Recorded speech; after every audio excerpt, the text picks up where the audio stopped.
¿Qué tal? ¿Cómo le va? Muy buenas noches. Me da mucho gusto darle la bienvenida a la tercera emisión de Imagen Noticias Guadalajara. Muchas gracias en verdad por estarnos acompañando esta noche. Soy Ricardo Camarena y a continuación un adelanto de la información que tenemos preparada para usted. Desmantelan otro call center clandestino en Guadalajara y 5 detenidos, entre ellos menores de edad. Que fue intencional el incendio más reciente del bosque La Primavera, afirma Protección Civil. Denuncian envenenamiento de perros en fraccionamiento de Zapopan.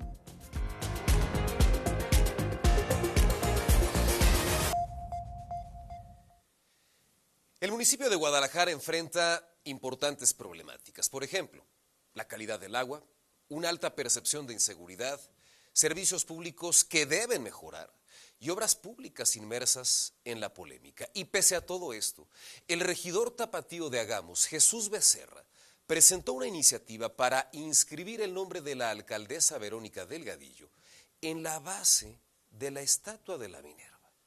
Su esfuerzo, su talento, digamos, y su creatividad al servicio de los tapatíos lo orientó no a resolver los grandes retos del municipio, sino a pretender inmortalizar a la actual presidenta municipal en el monumento más emblemático de la ciudad. El regidor también propone colocar el nombre de la rectora de la UDG, Carla Planter, y de otras 16 mujeres, entre las que figuran Beatriz Hernández e Irene Robledo. Pero bueno, la primera es la fundadora de Guadalajara y la segunda, una importante educadora y humanista. Por eso la pregunta esta noche, ¿es en serio? ¿Es en serio que en vez de abordar los temas urgentes de la ciudad, plantea inmortalizar a Verónica Delgadillo? Valdría la pena que el regidor revisara con mayor cuidado cuáles son las prioridades de la población tapatía y recordar que la trascendencia de las personas no estriba en su género, en su contexto o en modas, sino en sus acciones, en su legado y en la contribución que hagan a la sociedad, algo que aún parece muy prematuro en el caso de la alcaldesa y también de la rectora, dicho sea con todo respeto. Y ahora sí vamos a lo serio. Este jueves fue intervenido otro call center clandestino en el municipio de Guadalajara. Desmantelan otro call center clandestino en el que se cometían fraudes en Guadalajara. En este lugar se llevó a cabo un cateo a virtud de una denuncia que recibimos de una finca donde al parecer había un call center donde varias personas haciéndose pasar por empleados bancarios, pidiéndoles información, ofreciéndoles servicios y desde luego pues con el ánimo de llevar a cabo pues este tipo de fraudes. El cateo se realizó en una vivienda ubicada sobre la calle José María Berea en el barrio de San Andrés, en la Perla Tapatía, en el que 5 personas fueron detenidas. En este caso fueron detenidos en virtud de que cuando se ingresa por la orden de cateo y se advierte todo lo que se encontraba en el lugar, pues tenían ahí una cierta cantidad de dinero, una motocicleta, y bueno, pues fueron detenidos en ese momento por el delito de cohecho. Entre los 5 detenidos por cohecho se encuentran 3 hermanos, Brian Michel N., presunto responsable del call center, Hugo Israel N. y Denise Alejandra N., además de los 2 adolescentes que serán procesados bajo el protocolo correspondiente. En el lugar se aseguraron cubículos con paneles de espuma acústica, celulares, diademas con micrófonos, chips telefónicos usados y nuevos, credenciales de lector, licencias de manejo, tarjetas de circulación, una terminal para cobros electrónicos, módems y libretas con números telefónicos y nombres de personas. Las autoridades piden a la población evitar dar información personal a través de líneas telefónicas. En este caso, insistimos a la ciudadanía, bueno, pues de que no proporcionen información a este tipo de llamadas. Los bancos no te piden información porque se supone que ellos ya la tienen. Desde luego es una forma de enganchar a la gente, de pedir información y posteriormente pues hacer los fraudes telefónicos. Para Imagen, Nayeli Medina. Bueno, hay que destacar que no se trata de un caso aislado. Recordemos que a principios del año pasado se desmanteló otro call center en la zona centro de Guadalajara que presuntamente operaba para el Cártel Jalisco y que habría afectado a más de 26,000 personas en diversos estados del país. Además del caso registrado en mayo del 2023, cuando se reportó la desaparición de 8 jóvenes que trabajaban en otro call center en Zapopan, dedicado a cometer fraudes relacionados con tiempos compartidos. Un caso que generó tal reacción en la opinión pública que incluso al propio gobierno estatal le molestaba que le dijéramos call center, porque primero la percepción. Los restos de estos jóvenes fueron localizados semanas más tarde, embolsados en otro punto de Zapopan. Y en otro seguimiento, el pasado martes le informábamos sobre el caso de Carlos Joel Rodríguez Enciso, de 19 años, y de Fernando David Valderrama López, de 46, quienes desaparecieron el 21 de marzo mientras iban a entregar un brincolín del negocio familiar. Hoy las autoridades estatales dieron a conocer que ya tienen identificados a los presuntos responsables.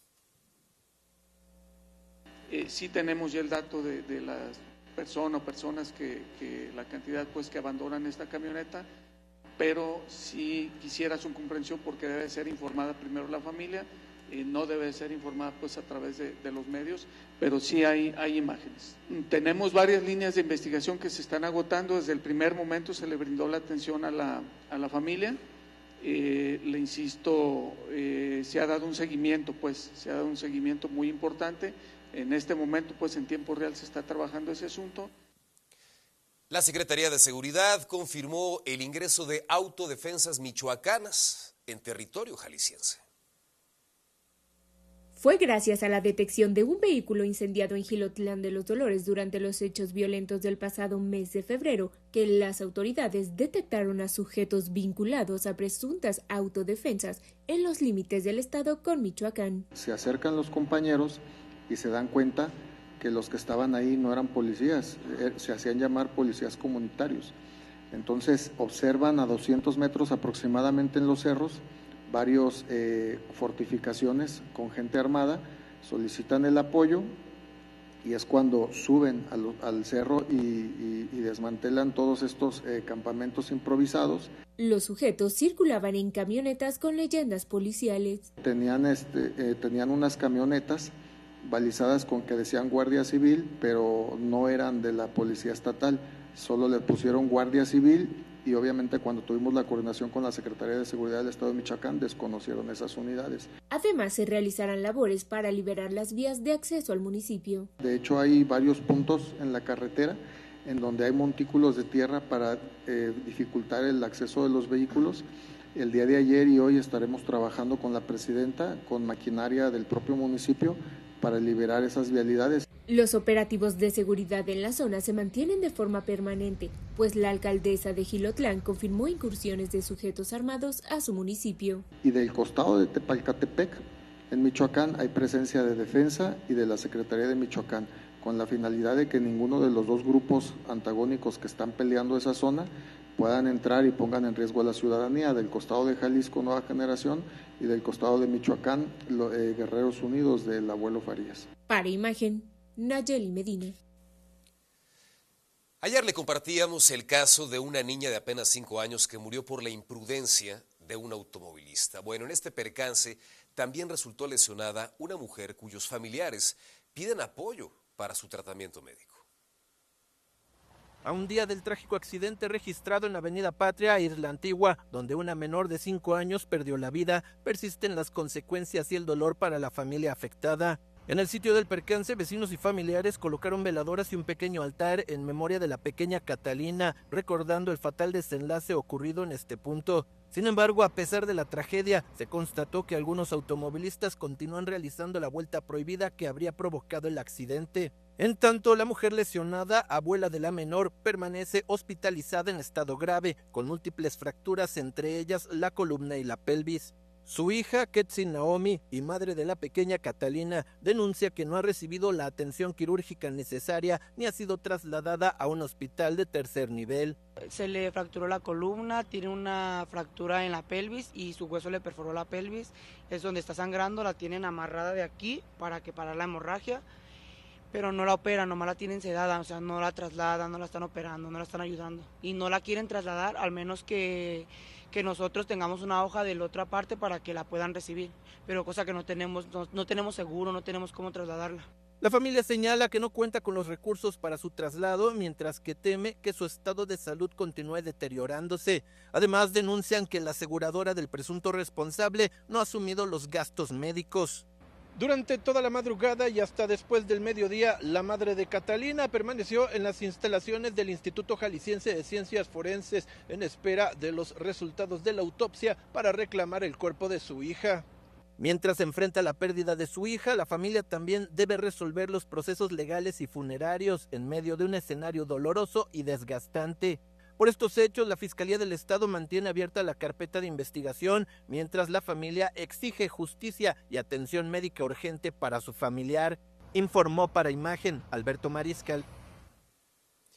Gastos que tendría que solventar, por supuesto, el responsable de este percance. Sin embargo, en contextos así de complicados, con tanto dolor, con una tragedia de este tamaño al interior de la familia, valdría la pena también hacer un llamado a la sensibilidad, a la empatía, a la solidaridad de las propias autoridades que, por un lado, pueden disponer de 300 millones de pesos para el FanFest o de 70 millones de pesos para ponerle plantas a la Minerva y un nuevo sistema de iluminación, como para apoyar también a una familia que en este momento atraviesa por un momento verdaderamente complicado.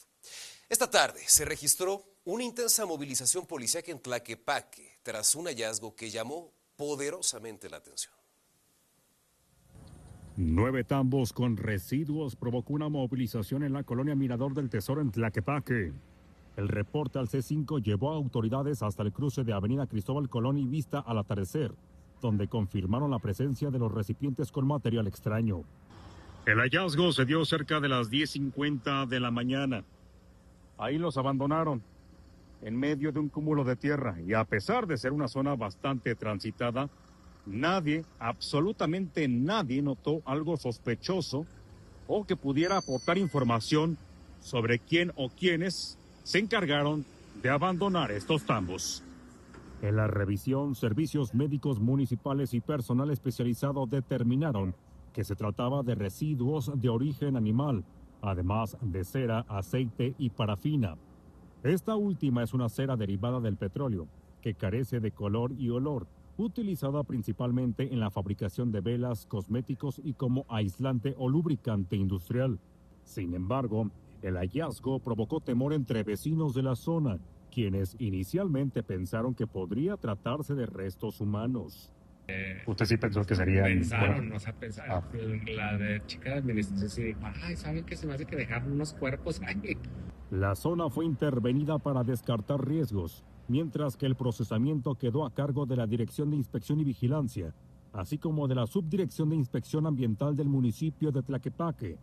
Autoridades ya investigan de dónde salieron porque el hallazgo no pasó desapercibido. Para Imagen, Israel Orozco.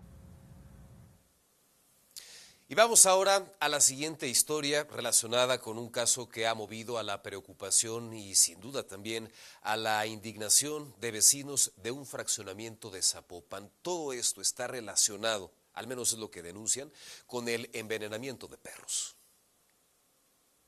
En el fraccionamiento Tierra en Zapopan, la indignación crece entre vecinos que denuncian la aparición de perritos presuntamente envenenados, una situación que, aseguran, no es nueva, pero que durante este mes de marzo se ha vuelto más frecuente y alarmante. Hace días a mí me tocó ver a un perrito envenenado y el dolor que siente uno, porque pues son seres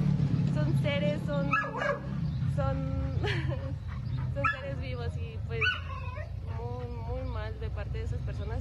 Lo que antes parecía un hecho aislado, hoy es visto por habitantes de la zona como un patrón cruel que mantiene en alerta familias enteras, especialmente a quienes tienen mascotas o alimentan animales en situación de calle. Porque el que estaba en la entrada era un perrito callejero y lo tenían ahí, le daban comida a los mismos vecinos de allí, pero ya nomás de repente dijeron que lo mataron, que estaba muerto. Vecinos afirman que el dolor se ha convertido en coraje, porque mientras los casos aumentan, también crece la sensación de impotencia ante una práctica que consideran cobarde e inhumana. No tengo, la verdad, las palabras para poderles dar un nombre, porque yo, como te comento, yo estoy del otro lado y sé que habemos personas que estamos del otro lado y se siente horrible que los estén dañando, porque son seres vivos. De acuerdo con el INEGI, en México hay más de 23 millones de perros y cerca del 70% viven en situación de calle o semiabandono. Esto los vuelve altamente vulnerables a prácticas como el envenenamiento. Hoy, en tierra, los vecinos ya no quieren más silencio ni más perritos muertos. Para Imagen, Charlie Saucedo. Y lo que toca, claro, es esperar la reacción de las autoridades de Zapopan, de la dirección encargada precisamente de velar, de cuidar, de proteger a los animales y naturalmente también a la Fiscalía Estatal, toda vez que el maltrato animal está tipificado como delito aquí en el estado de Jalisco. Más de 9,000 litros de hidrocarburo fueron asegurados tras un cateo en Zapotlanejo. Todo inició por una alerta del C5 relacionada con la fuga de una sustancia en la colonia La Aurora. Cuando llegaron los elementos de esta dependencia, en coordinación con elementos de la Secretaría de la Defensa Nacional, detectaron una toma clandestina conectada a un inmueble. En este operativo, la Fiscalía General de la República localizó mangueras, una motobomba y varios contenedores con el combustible robado. No hay detenidos. El director de la Unidad Estatal de Protección Civil y Bomberos de Jalisco, Sergio Ramírez, informó que continúan las investigaciones para conocer la identidad del responsable, de la persona que está detrás de este incendio, el más grande que ha registrado la primavera durante la actual temporada de estiaje, apenas el pasado fin de semana. Un incendio que presumen las autoridades estatales fue intencional. Nos hicieron llegar algunos videos también y información adicional. Este trabajo va a llevar todavía cuando menos una semana para poder determinar si fue intencional o si fue accidental. ¿Y qué se ve en la el video? Superficie. Se ve una persona que está incendiando en diferentes puntos, está generando un incendio o provocando incendios en diferentes puntos. En otras cosas, esta semana la Cámara de Diputados aprobó eliminar las pensiones doradas en el gobierno federal, pensiones que ahora no podrán exceder en números redondos de más o menos 70,000 pesos mensuales. Lo que dice ahora la ley es que no habría pensionados del gobierno federal que pudieran ganar más de la mitad de lo que gana el presidente o la presidenta de la República. Este cambio impacta a muchos pensionados que hoy por hoy cobran una jugosa jubilación. Pensionados que también aquí, en Guadalajara, salieron a protestar. Jubilados de la Comisión Federal de Electricidad se manifestaron en las oficinas divisionales sobre Avenida 16 de septiembre como parte de una movilización nacional en rechazo a la eliminación de las llamadas pensiones doradas. Desde temprana hora, los inconformes arribaron vestidos de pantalón azul y camisa blanca, portando pancartas y consignas en las que exigen respeto a sus derechos laborales adquiridos tras años de servicio. La protesta surge luego de la aprobación de modificaciones que limitan las pensiones de servidores públicos, estableciendo un tope máximo ligado al salario del titular del Ejecutivo Federal. Y pues se nos hace bastante discriminatorio además de esto, porque a todo el demás personal de las paraestatales pues no lo involucran, solamente a los jubilados de confianza, que le llaman. Los jubilados señalan que esta medida vulnera sus derechos al considerar que las condiciones bajo las que se retiraron no deberían modificarse de manera retroactiva. Nosotros trabajamos por más de 30 años en Comisión Federal de Electricidad bajo un esquema, bajo un contrato colectivo. Nos ganamos nosotros nuestra pensión en base a todo eso. Dejamos a nuestras familias muchas veces, no asistimos a cumpleaños, no asistimos a fiestas, no asistimos con ellos de vacaciones. Ganamos nuestra pensión que nos la ganamos trabajando. Esta movilización se replicó en distintos puntos del país, donde extrabajadores de diversas dependencias también salieron a manifestarse por esta misma causa. Por su parte, en Guadalajara, los inconformes se mantuvieron de manera pacífica durante varias horas, aunque advirtieron que continuarán con las movilizaciones e incluso llevando estas acciones hasta el Mundial si no obtienen una resolución que les favorezca. Hasta el momento no hay indicios de que la reforma vaya a modificarse, por lo que los inconformes anticipan nuevas protestas en los próximos días. Informó para Imagen Alberto Mariscal. Y a ver en qué sentido votan, claro, los congresos locales. Esta noche en el Estadio Guadalajara se celebró el partido de repechaje para el Mundial entre Jamaica y Nueva Caledonia. Para este y los próximos encuentros que se realizarán en esta sede, la Secretaría de Seguridad puso en marcha un operativo especial.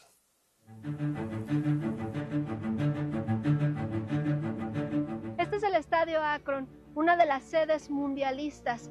En los próximos meses la mirada del mundo estará puesta en este lugar. Y es por eso que las autoridades se preparan para brindar la seguridad a quienes estarán visitando Jalisco para el Mundial 2026.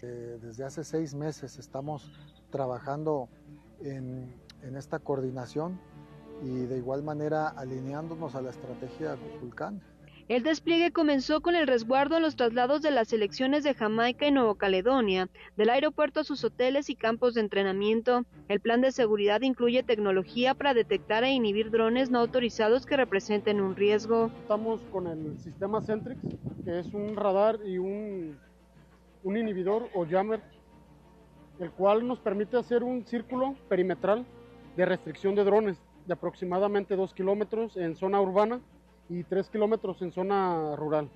Cuenta con 2 sistemas de mitigación o inhibición, que es regresarlo hacia el punto de origen de donde despega el dron, o en su dado caso asignarle un punto más seguro para que pueda aterrizar. Se capacitó a los elementos en manejo de explosivos por parte de la Policía de España. La capacitación constó en cómo intervienen ellos los artefactos explosivos, cuáles son sus sistemas de inicio y cómo llevaron a cabo esa destrucción de esos artefactos. Son 2 robots Caliber MK3. Si se fijan, cuentan con un cañón disruptor ambos. Este es cuando el riesgo es muy latente y pues se corre el riesgo de que pierda la vida el compañero o el técnico, se manda el robot. La vigilancia incluye zonas de alta afluencia, más de 6.500 elementos de seguridad y 700 unidades participarán en el operativo. La unidad Cybertruck cuenta con plataformas precargadas.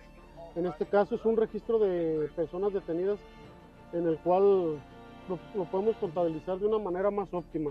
Respecto a alguna reacción del crimen organizado, no podemos prevenir este tipo de situaciones, pero sí podemos atacarlas de manera oportuna. Se estima la llegada de hasta 3 millones de turistas.